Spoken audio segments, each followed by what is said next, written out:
yo te pregunto a ti, ¿qué te ha dejado hasta este momento la llegada del presidente Andrés Manuel López Obrador? ¿Compartes conmigo que la libertad de decir lo que se piensa, lo que se siente, ojo, que sigue siendo muy peligrosa la labor del periodista en nuestro país?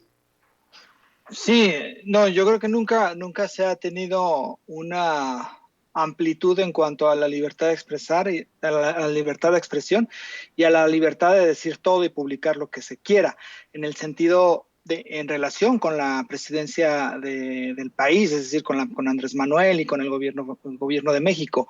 El gobierno de México y el propio presidente, en ningún motivo, como se hacía antes y como es constante en muchísimas entidades y en muchísimos municipios, no hace una llamada al jefe de redacción, no hace una llamada al dueño del periódico para decir que bajen esa nota, que le pongan un límite a tal reportero. Eso no pasa. Y en realidad el ejercicio de la mañanera es un ejercicio de una radical libertad de expresión. Y podemos leer a cualquier persona de cualquier cosa, que diga cualquier cosa, y jamás desde el poder, digamos, federal, desde la presidencia, se le ha en ningún momento impedido que se ejerza ese derecho a la libertad de expresión.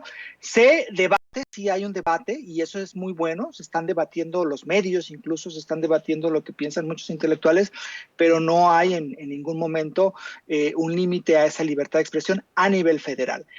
Es decir, en las entidades, en muchísimos municipios, en muchísimos gobiernos estatales, las cosas son distintas. Y lo dice muchas veces Andrés Manuel López Obrador, ¿no? O sea, no es lo mismo ejercer el periodismo en la Ciudad de México que ejercerlo en un municipio muy complicado, en un estado con algún gobernador muy dictatorial y muy autoritario. Y de esos casos son muchísimos. Y es ahí donde se da muchísima de esta violencia y de estos asesinatos, estos lamentables asesinatos.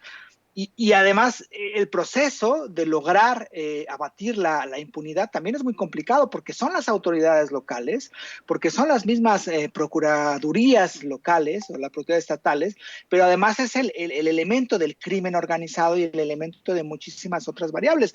Yo recuerdo mucho un libro de Ricardo Ravelo, ¿no? El de ejecuciones de periodistas, los expedientes, donde pues es muy complicado, ¿no? Y son cosas locales que tienen poderes fácticos dentro de esa localidad. Este chiste, que es en realidad un chiste que han querido poner muchos medios de comunicación, de que a partir de que Andrés Manuel López Obrador habla de los medios, se ha aumentado o se posibilita que haya violencias a los periodistas, eso es un absurdo. Los problemas con las violencias de los periodistas, hacia los periodistas, pues pasa por las propias entidades y pasa por los municipios. Evidentemente se tiene que hacer algo y se tiene que hacer algo también desde el gobierno federal, pero es un problema muy complejo y que no es tan simple como decir es que Andrés Manuel le dice reforma un mal medio y entonces automáticamente le da permiso a cualquier persona a agredir a un periodista. Eso es una falacia y eso es en realidad un chiste. Hay un grave problema, sí lo hay, y ese me parece que es el que se debería abatir y ir especialmente con más fuerza para erradicarlo. Así es.